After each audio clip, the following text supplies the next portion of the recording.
딴 길로 가지 맙시다 라는 제목으로 하나님 말씀 전하겠습니다. 여러분, 예수님이 유일한 구원의 길인 줄로 믿습니다. 누구든지 주님을 부르는 자는 구원을 얻으리라. 오늘 마지막 구절의 말씀인데요, 차별이 없다라는 거예요. 차별이 없다. 누구든지, 그가 유대인이든지 또 헬라인이든지 차별이 없습니다. 종이든지 자유자든지 차별이 없어요. 누구든지 주의 이름을 부르는 자는 구원을 얻으리라. 너무너무 귀한 말씀이죠. 그런데 유대인들은 이 말씀을 애써 외면했습니다. 마음을 닫았어요. 왜 그랬는가? 그 마음에 이 엉뚱한 게 좀 있었습니다. 하나님의 뜻이 무엇인지 제대로 알지 못했어요. 하나님의 뜻에 대해서, 하나님이 정해놓으신 그 구원의 길에 대해서 무지했습니다. 여러분, 세상에는요, 우리 영혼이 구원받는 데도 마찬가지지만 옳은 길과 그 반대편에 틀린 길이 있어요. 옳은 길이 있고 틀린 길이 있어요. 옳은 길은 결과가 옳아요. 맞는 길입니다. 하나님이 정해놓으신 길이에요. 구원으로 가는 옳은 길은 예수 그리스도 한 분이시죠. 우리는 예수님 외에 하나님께로 나아갈 수 있는 길이 없습니다. 그런데 유대인들은 이 옳지 않은 길, 틀린 길, 잘못된 길, 그것만 고집하는 거예요. 하나님이 정해놓으신 그 길에 대해서 무지한 사람들이 바로 유대인이었습니다. 여러분, 일상생활에서도 무지하면은 정말 엉뚱한 결과가 생기기도 해요. 저도 말씀을 준비하면서 예전에 제가 학교 앞에서 시골 집이 멀어서 자취를 하는데 찌개를 한번 끓였습니다. 나름 좋은 재료들을 많이 넣어서 끓였어요. 한번 먹고 잠시 뒀더니 저녁 때쯤 보니까 그 찌개가 어떻게 됐을까요? 찌개가 어떻게 되죠? 쉬죠. 중간에 한번 끓여놔야 되는데 그걸 몰랐던 거예요. 그래서 막 냄새도 나고 막 이렇게 보니까 막 뽀글뽀글 거품도 올라와 있는 것 같고, 버리는 게 옳은 길이죠. 근데 제가 마음에 아까운 거예요. 이거 많이 끓였는데 또 나름 좋은 재료들도 많이 넣었는데, 문득 제 마음에 다시 한번 끓이면 어떻게 될까? 다시 한번 끓이면 어떻게 될까? 그런 마음이 들었어요. 무지했습니다, 제가. 그래서 기대감을 가지고 혹시나 해서 다시 끓였더니 정말 이 세상의 냄새가 아닌 냄새가 나더라고요. 정말 무지한 제 자신을 아주 질책했습니다. 이걸 끓인다고 그게 다시 되돌아오겠냐? 그런데 유대인들이 그랬어요. 아까워서 버려야 옳은, 이제는 떠나 보내야 옳은 그 율법을 꼭 붙들고 있는 거예요. 그것이 하나님께로 인도하지 못한다는 것을 그 무지함 때문에, 그리고 자신이 지금까지 지켰기 때문에, 본전 생각이란 말씀 아시죠? 떠나보내지 못하는 거예요. 꼭 붙들고 있는 거예요. 그것이 길이 아님에도 지금껏 했던 노력, 그 시간, 쌓았던 자기의 의, 그래서 얻었던 그 명성, 그래서 그것을 놓지 못하고 꼭 붙들고 있는 것입니다. 바울은 안타까워해요. 로마서 중에서 9장, 10장, 11장은 유대인의 구원에 대해서 말하는 바울의 메시지예요. 그래서 그 안에 유대인들을 향한 안타까움이 많이 있습니다. 우리 9장을 시작하면서 있었던 바울의 안타까운 말씀이죠. 우리 1절, 3절 같이 읽겠습니다. 내가 그리스도 안에서 참말을 하고 거짓말을 아니하노라. 나에게 큰 근심이 있는 것과 마음에 그치지 않는 고통이 있는 것을 내 양심이 성령 안에서 나와 더불어 증언하노니, 나의 형제 곧 고륙의 친척을 위하여 내 자신이 저주를 받아 그리스도에게서 끊어질지라도 원하는 바로라. 사람의 마음이 진실하면요, 애타하는 마음이 있으면 그 마음에 진솔하게 말하는 마음이 있어요. 바울은 자신을 대적하고 복음 전하는 것 방해하고 심지어는 죽이려고 했던 유대인들이지만 그 동족의 구원을 향한 애타는 마음이 많이 있었습니다.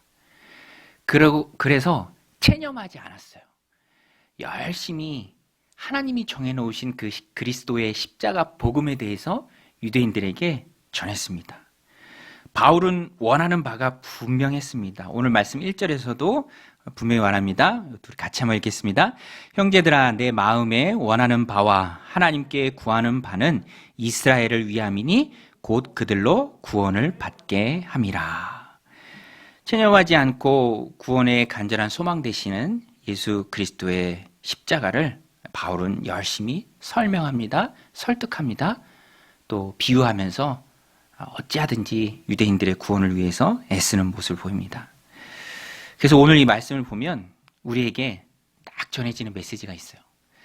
유대인들은 하나님 정하신 예수 그리스도 아닌 율법을 꼭 붙들어서 엉뚱한 길로 갔습니다. 바울은 그 모습을 안타까워해요. 오늘 우리는 예수님을 꼭 붙들어야 한다. 몇 주 전부터 시리즈처럼 말씀 메시지가 분명합니다. 예수님을 꼭 붙들라. 유대인들은 실패했지만 오늘 우리는 예수님을 꼭 붙들어야 합니다. 우리 한번 따라서 해보겠습니다. 예수님을 꼭 붙들자. 여러분, 예수님만 꼭 붙드는 은혜가 있으시길 축원드립니다. 예수님을 꼭 붙들어야 돼요. 예수님을 붙든다는 건 뭘까? 제가 보니까 방향성이에요. 방향성.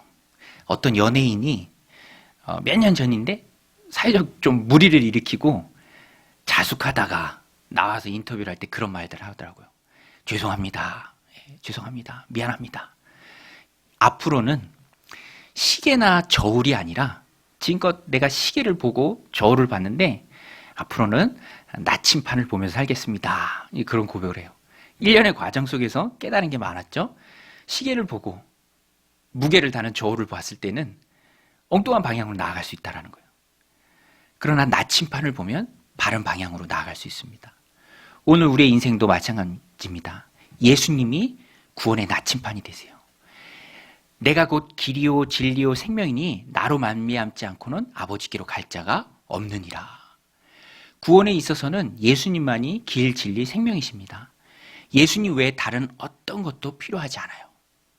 오늘 본문이 우리에게 그것을 계속해서 말해주고 있습니다. 그런데 유대인은 왜 율법을 붙들었죠?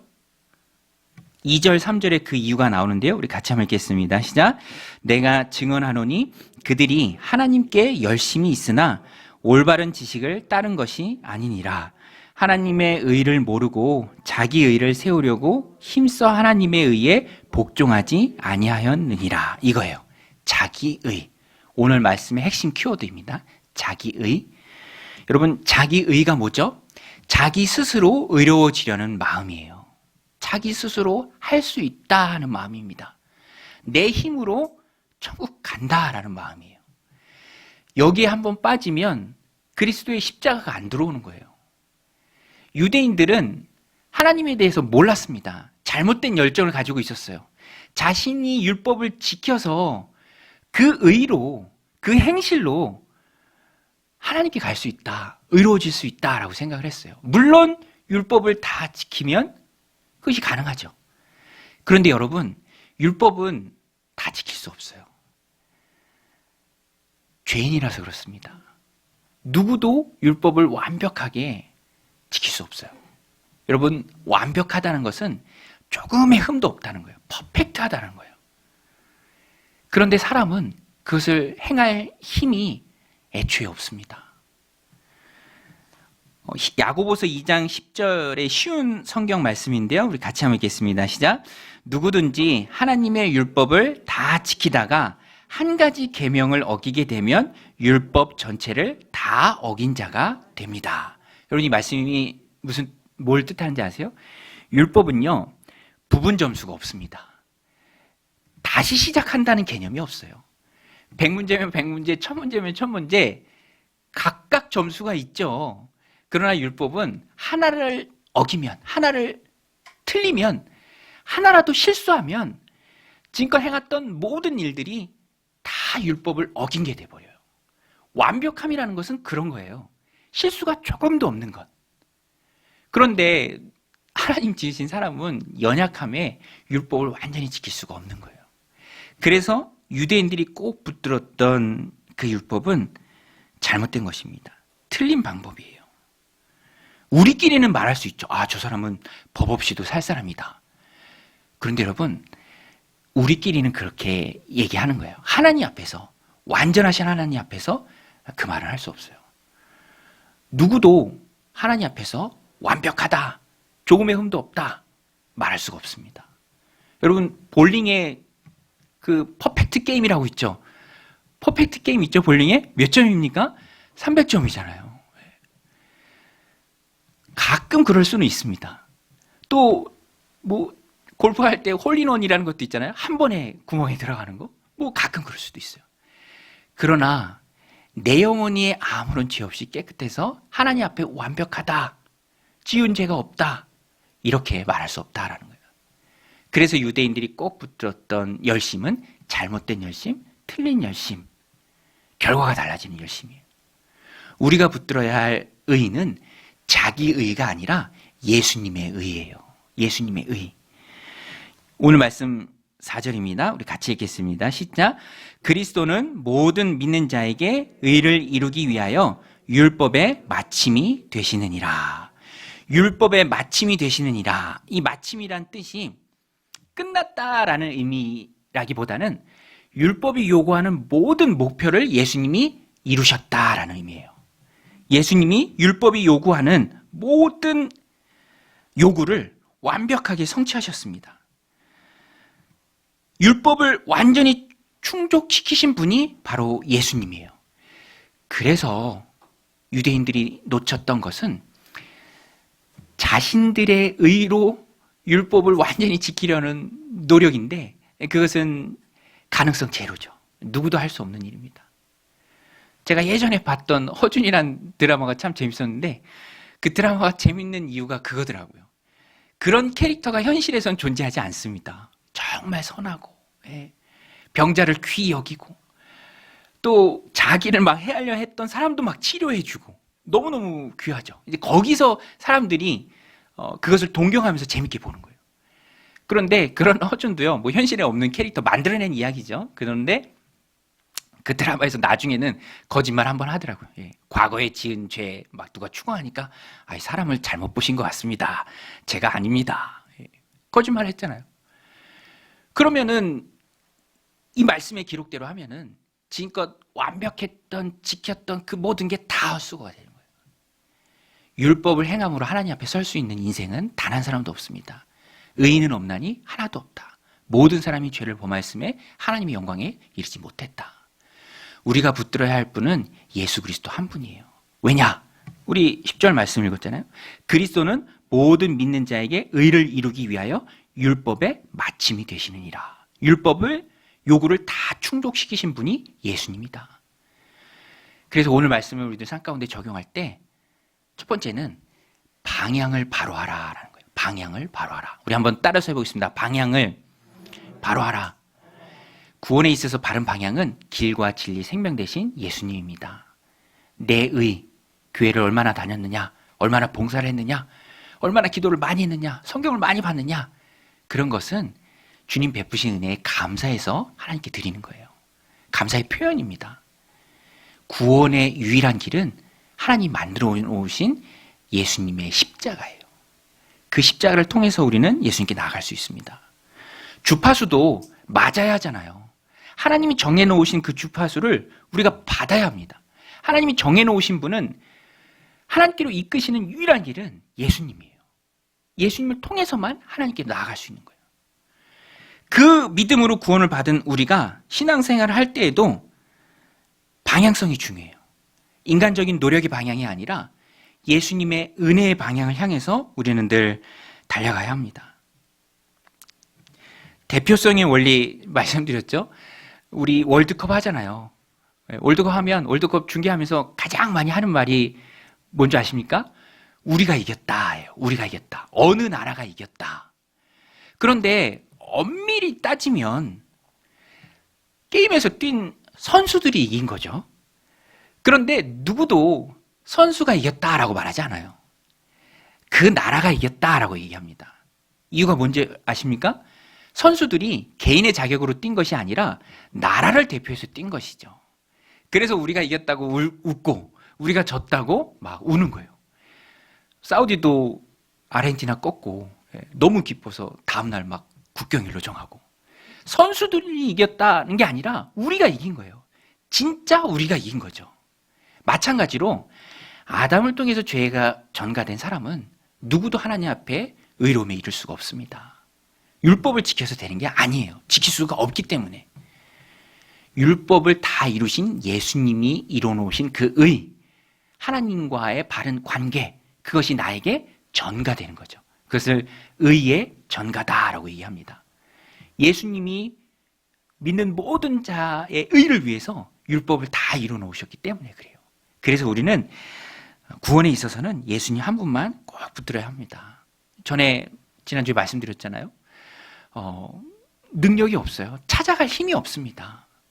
여러분, 모기 같은 게, 곤충이 높은 아파트 꼭대기 층까지 못 올라오잖아요. 기압 때문에. 스스로의 능력은 못 올라오죠. 그래도 간혹 올라오는 녀석들 있잖아요. 어떻게 올라옵니까? 엘리베이터 타고 올라오잖아요. 엘리베이터 타고 올라오는 사람한테 붙어서 올라오고. 예수님이 영적인 엘리베이터가 되세요. 예수님께 꼭 붙어서 우리는 하나님께 갈 수 있는 것입니다. 그 예수님을 찾아가고 꼭 붙드는 것이 신앙생활에 가장 중요하죠. 그리고 또 한 가지 오늘 말씀에서 중요한 것이 예수님을 주인으로 모시는 거예요. 오늘 말씀의 키워드가 되는 말씀인데요. 10장 9절 10절 말씀입니다. 우리 같이 읽겠습니다. 시작. 내가 만일 내 입으로 주를 시인하며 또 하나님께서 그를 죽은 자 가운데서 살리신 것을 내 마음에 믿으면 구원을 받으리라. 그리고 10절이 핵심인데요. 같이 읽겠습니다. 사람이 마음으로 믿어 의에 이르고 입으로 시인하여 구원에 이르느니라. 여러분, 우리가 마음으로 믿고 입으로 시인해서 구원받는 줄로 믿습니다. 너무 중요한 말씀이에요. 그런데 이 말씀의 핵심이 마음으로 믿는 건 하나, 또 한 가지가 입으로 시인하는 거예요. 시인하는데 뭘 시인하느냐? 우리 9절에 나오죠? 예수를 주로 시인하며, 예수를 주로 시인하며, 또 하나님께서 그를 죽은 자 가운데서 살리신 것을 내 마음에 믿으면. 그러니까 구원받는 그 길은 너무 분명합니다. 예수님이 죽으시고 부활하신 것을 내가 마음에 믿고요. 너무 익숙하고 너무 잘 아는 얘기죠. 그러나 여기에 소망이 있습니다. 그리고 예수님이 내 삶의 주인 된 것을 내 입으로 고백하는 거예요. 마음으로 믿고 입으로 고백하는 것. 부활하신 것, 세상에서는 다 거부하는 진리입니다. 사람들이 믿기 어려운 거죠. 죽은 사람이 부활했다. 그것을 어떻게 믿습니까? 또 예수님이 내 삶의 주인이라시는 것을 시인하는 것. 그런데 바울이 여기서 시인하는 것은요, 공식적인 시인을 말합니다. 그냥 나만 내 목소리가 들리게 시인하는 것이 아니라 공식적으로 시인하는 거예요. 예수님이 내 삶의 주인이다라고 공식적으로 시인하는 것. 사실 바울이 로마서의 편지를 준 때에는요, 황제 숭배 사상이 극에 달했을 때예요. 그래서 누구든지 로마의 공직을 얻고자 하는 사람은 황제의 신상 앞에 가서 그 고백을 해야 됩니다. Caesar is my Lord. 황제가 내 삶의 주인이다. 그런데 그리스도인은 이것을 다 거부하는 거예요. Caesar is my Lord가 아니라 Jesus is my Lord. 예수님이 내 삶의 주인입니다. 예수님이 나의 주인이십니다. 여러분, 예수님을 내 삶의 주인으로 고백하면 그 동시에 나는 뭐가 될까요? 예수님이 내 삶의 주인입니다 라고 고백하면 나는 예수님의 주인 대신 예수님의 종이 되는 거죠. 노예가 되는 겁니다. 그런데 이게 절대로 손해는 아닌 것이 예수님이 내 삶을 책임져 주세요. 전능하신 예수님께서 내 삶을 책임져 주시니까 그것이 얼마나 축복입니까? 우리가 예수님을 꼭 붙든다라는 것은요, 구원에 있어서는 예수님밖에 없다라는 것을 마음으로 믿는 것이고 그리스도의 부활을 믿는 것이고요. 또 한 가지 공식적으로 많은 사람들이 보는 앞에서 예수님이 내 삶의 주인이심을 입으로 고백하는 거예요. 그래서 우리 예수영전 모임도 공식적으로 하죠. 세례도 공식적으로 줍니다. 어찌됐든지 내가 예수님의 자녀라는 것, 예수님 내 삶의 주인이라시는 것, 그것을 드러내는 자들이 그리스도인이죠. 세상은 어차피 그리스도인들과 부딪히는 것들이 참 많이 있어요. 가치관의 충돌이 참 많이 있습니다. 그럼에도 불구하고 누가 주인이냐, 누가 내 삶의 주인이냐, 내가 내 삶의 주인이냐, 세상이 내 삶의 주인이냐, 세상에 끌려가느냐, 그렇지 않으면 예수님이 내 삶의 주인이냐, 그 가치관을 확실하게 하는 게 바로 그리스도인이에요. 바울 시대의 로마의 성도들은 자신의 생명을 내놓고라도 이 고백을 했습니다. 그리스도인들은 다 이 고백을 했어요. 황제가 내 삶의 주인이 아니라 예수님이 내 인생의 주인입니다. 그 고백하고 짐승과 싸워야 했고, 먹이가 돼야 했고, 또 화형을 당하기도 했고, 순교를 당하기도 했습니다. 오늘 우리가 내 인생의 방향을 그리스도께로 향한다라는 것은 예수님이 내 삶의 주인 되심을 입술로, 삶으로 세상에서 고백하는 것입니다. 제가 전에 청년부 담당할 때 수련회를 세상 속에서 그리스도인이라는 주제로 가졌는데, 청년들이 질문지를 받을 때 이런 질문을 많이 했어요. 대표적인 질문이 이런 거였습니다. 내가 손해를 보더라도 항상 선하게만 살아야 하나요? 그 이유는 무엇입니까? 술자리에서 술을 마시자니 죄책감이 들며 기독교인으로서 이미지가 신경 쓰입니다. 그렇다고 안 마시자니 사람들과 교제하기가 어렵고 분위기를 해친다며 기독교인 전체를 비난합니다. 어떻게 해야 할까요? 내게 죄 지은 자들을 어떻게 진심으로 용서할 수 있을까요?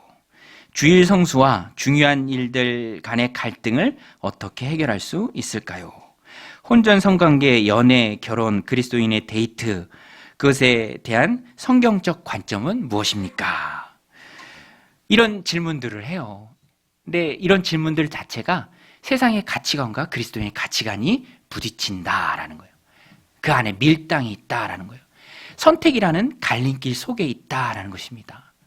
어느 것을 선택할지 헷갈린다라는 거예요. 물론 항상 주님이 기뻐하시는 선택을 하기 위해서는 신앙의 성숙도를 향해 가는 그런 과정이 있겠죠. 그러나 중요한 것은 언제든지 한 번은 오늘 말씀 10절이 기록하고 있는 것처럼 예수님이 내 인생의 주인이시다라는 것을 고백해야 된다라는 것입니다. 그리고 그 가운데 확신을 가져야 합니다. 그러면 우리가 하나님 기뻐하시는 선택을 할 수 있죠. Caesar is my Lord가 아니라 Jesus is my Lord라는 고백을 했던 그런 초대교인들. 오늘 우리는 주님의 신실한 종들입니다. 누가복음 17장 1절 말씀인데요. 우리 같이 한번 읽겠습니다. 시작. 이와 같이 너희도 명령을 받은 것 다 행한 후에 이르기를 우리는 무익한 종이라 우리가 하여야 할 일을 한 것뿐이라 할지니라. 여러분, 우리는 무익한 주님의 종인 줄로 믿습니다. 주인은 주님이세요. 주님이 우리의 삶을 이끌어 가십니다. 그때 하나님 우리에게 믿음 주시기를 우리가 구해야죠. 하나님 믿음 주셔서 선택이라는 많은 갈림길 앞에서 주인 대신 주님을 따라가는 우리가 되게 하옵소서. 그것이 믿음 생활의, 신앙 생활의 방향을 확실하게 정하는 것입니다. 오늘 이 말씀 마음에 새기고 예수님을 내 인생의 주인으로 모시고 살아가는 믿음의 백성들 다 되시기를 주님의 이름으로 간절히